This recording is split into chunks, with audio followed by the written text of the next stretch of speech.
Ladies, gentlemen, and internet dwellers, prepare your underwear. It's time for my weekly rant. Hey there, folks. Welcome back to another episode of the weekly rant. As you can tell, I'm playing Minecraft, and this time around we're on Kaya's Patreon server, which is going to be pretty cool because I've got a house up there, and the bloody tree just keeps on growing. So, this episode I thought we'd cover a few topics. Some of which will be relevant to all of you, some of which will not, unfortunately. First topic, I guess, would be relevant to everyone. It's going to be birthdays, because mine was yesterday. I can't believe it took me that long to remember. But I turned older than I realised I had been before. Except everyone kept congratulating me and saying happy birthday and things like that, and I found that weird. And hear me out. To me, a birthday is just another day, and the reason that is because I'm only a day older. I was a day older yesterday, I was a day older the day before, I was a day older the day before that, or younger depending on which way around we're looking at it. So that doesn't in itself seem to warrant a special day, and on top of that, it sort of feels like people are just congratulating me for not failing hard enough to have died yet, quite frankly.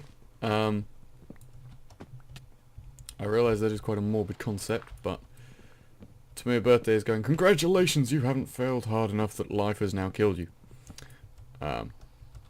Yeah. That's not really achieving something, that's just not failing, really. But that's just my opinion on it. I mean, what do you guys think? Because, yeah, that's how I see it. I see it as going, congratulations, you have not, like, popped the last clog. It's sort of like going, let's think of a good way of going. It's not really achieving something, it's more like, imagine this, 3 people are running away from a grizzly bear. Okay? Not being eaten isn't winning, because that would be being the fastest person. You simply have to not fail to survive. Failing is being last and being eaten. Winning, as it were, would be being fastest. That's not really an achievement. I mean, I suppose that's the achievement, is being the fastest. The prize for second place is not being eaten, but that's more just a prize for not failing, as opposed to a prize for doing really awesome. And that's how sort of I see birthdays. It's not really a prize for going, yeah, you're amazing, congratulations, you've lived a whole nother year, because that's not that difficult. Most people do it, in fact. Most people in the world will manage to live years. Yeah. So why is it really an achievement when I do it? Unless my family are trying to tell me they think I'm stupid. And should have possibly died by now. Which I hope is not the case, I'd like to point out. I'm pretty sure it's not the case, but I guess it's one of those things that I will just never know. So, what do you guys think about birthdays? And do you think they're amazing things to be celebrated because you've lived another year, you've not popped that clog, or whatever? Or do you, like me, sort of go, well, it's nice that people remember I'm still here, but I haven't exactly achieved anything major. It's not like I've sent the first man to the moon. Yeah. It's a bit like, congratulations, you're not rubbish. Oh, great. That's sort of like a false compliment there, really, isn't it? If you feel the need to say happy birthday to someone, does that mean that they expected you to not be around to say it? Or maybe it's just a human custom that I'm completely failing to understand properly. That happens occasionally. But, yeah. And what do you guys think? Because I've just had mine, so it's been on my mind a little bit. And it's been a bit weird with everyone going, yeah, well done, happy birthday. Because I'm a bit like, well, did you expect anything else, I suppose? It's a bit like waking up and going, congratulations, you woke up. Well, yeah, I did. I do it a lot of days. In fact, I've done it every single day of my life except one. But we won't talk about that. I might have gotten a bit drunk and lost Tuesday. But Yeah, what do you guys think? Is it a moment to be celebrated and cherished, or is it just another one of those, yeah, well, I was going to make it anyway, sort of moments? Right. Food. Oh, perfectly matched up as well.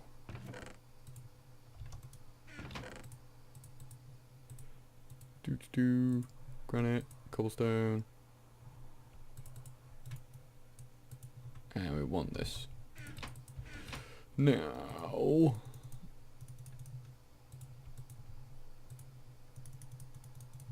we're going like that. Oh.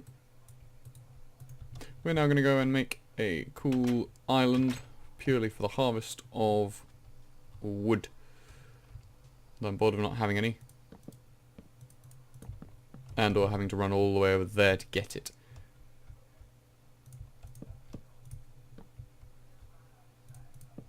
Right. Now, some of you guys might be aware that recently Scotland has voted against independence from the United Kingdom. I realise some of you guys that watch my videos live in America and may not even be aware that Scotland exists. Or may be aware and simply not be aware of the fact that it was voting for independence. Or maybe you might be. It's not indicated to be a slur on anyone, simply I know that I don't know a lot about what happens in America, so I can only assume that many people in America will not know a lot about what happens in England. But Scotland recently voted against independence, and I think that for them that was the right choice.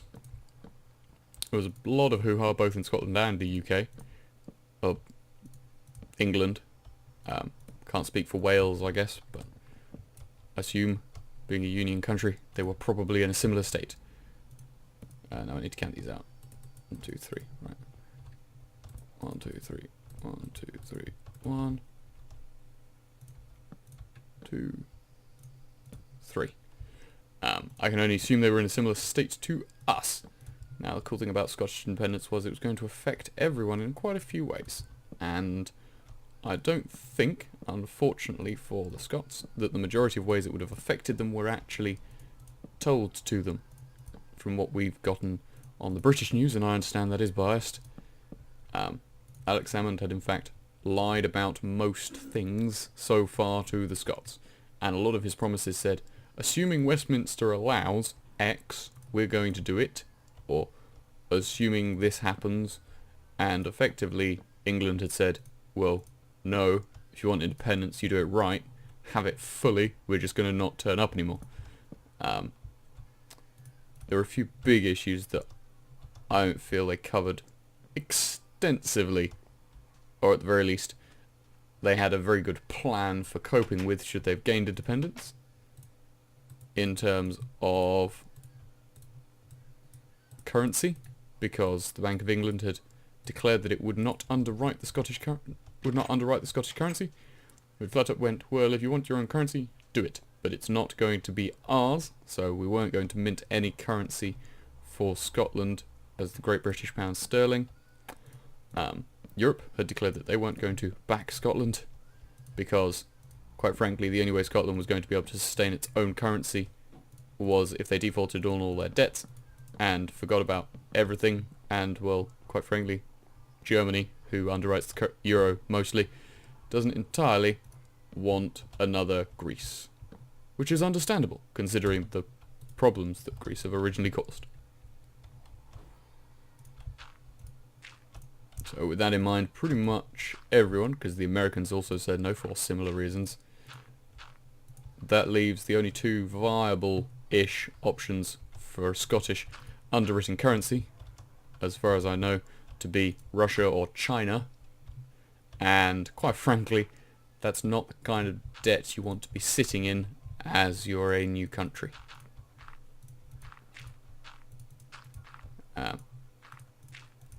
Yeah. Now, one thing that's close to my heart, as it were, because I used to be in the military, is what would happen to all of the servicemen and women who are currently Scottish residents. And the sad news is, if Scotland should vote for independence, they would have become foreign nationals serving in our armed forces, which puts them, if any of you have heard of them, it puts them in the same position as the Gurkhas legally. Now, the Gurkhas have no right until they've served for a certain amount of time to gain dual nationalship, dual citizenship for the UK, and that would put Scottish Armed Forces personnel in exactly the same position. That would mean, for instance, until they had served for a certain amount of time, they would have no right to pensions. They would have no rights to medical care provided by the British Armed Forces, unless their country was to subsidise that. And so there is a whole host of problems that I don't believe were fully thought about. I'll be honest. I think Alex Salmon went, wouldn't it be great to stick one up on the British because they're an old enemy, and didn't entirely realise what that meant. Because in fairness, we're not an old enemy, but we'll get onto that in a moment. I think he sort of idealised being independent, and I mean, one of the big things that got me particularly was they'd reduced the voting age for the particular independence vote. However, while that allowed more people to vote, they then ruled that you couldn't have a vote if you weren't currently in Scotland, regardless of your Scottish citizenship. That to me is a very strange concept. I don't quite know why they're doing it, but they've done it. Yeah. In the end, all that happens if they do that, well, as they did, was fewer people knew what they were doing when they voted, and there was a potential for Alex Salmon to then get a whole load of young Scottish voters really excited about being independent without them actually thinking about what they were doing. And that would have been really unfortunate for the Scottish people had they voted yes, and in fact the majority of them were people that didn't know what was going on in the vote. I know that already happens in England. I would rather not see it happen again in Scotland. Wow, that tree grew fast. Really grew fast. Anyway, I'm sure Scotland would rather not see it. And we would rather not see it happen as well. So, hey. One of the most amusing things that someone commented that could happen, someone let me know that actually there was potential then that if Scotland gained independence, all that would happen is England would invade, take them over as a protectorate, and then they would then gain the rights of being part of the empire, as opposed to being allied with it in such a way as the Union. We could then actually annex the entirety of Scotland and make it officially British. That would have been quite a funny concept, because Scotland's go, we want independence, and then we invade and take away all forms of independence, as we are entitled to do if we then become victors of the land, as it were. That would have been although not for others, a rather hilarious outcome. So, what I'd really like to know actually is, how do you guys feel about all of this? 3, 4, 5. Those of you that know very much about the subject, where did you stand on the vote? I mean, I think that the Union is stronger itself, but I understand there are merits to independence. And those of you who didn't know anything about it at all and may or may not have been aware that Scotland exists, what do you think about the fact that England has sort of been a little bit tumultuous recently, as it were? And as a last final concept for you all, in terms of why was Scotland made part of the Union, was actually done by a Stuart, which means that was a Scottish king of England. He did that to bail Scotland's debts out at the time. Scotland believe now that the first thing they need to do in order to get rid of their debts is to become independent. That's not really going to help. They think that a lot of people believe for some reason that England in some way forced them to become part of the Union because it was a king at the time that did it. Well, yes, but it was your king. So I'm not entirely sure what the resounding issue is, as it were, because you sort of did it to yourself, and it was done to help Scotland. It wasn't done to get in anyone's grill or to steal anyone's land. It was done because the Scottish king wanted to help Scotland out because he had money in England that he couldn't otherwise give them. Yeah. that was a pretty awesome thing. On top of that, I don't think many Scots realise that their free university tuition fees are subsidised by UK tax, not just Scotland. So in effect, people of England, Wales and Northern Ireland are helping to fund tuition fees in Scotland. So like, yeah, that's great that you've got your tuition fees and you want to keep them. That would be really awesome. We'd love for you to keep them, except that we're not going to pay for you to keep them, because that would be silly. If we could pay for you to keep it yourself, we would pay for us to have it, because to not do that would be, once again, really stupid.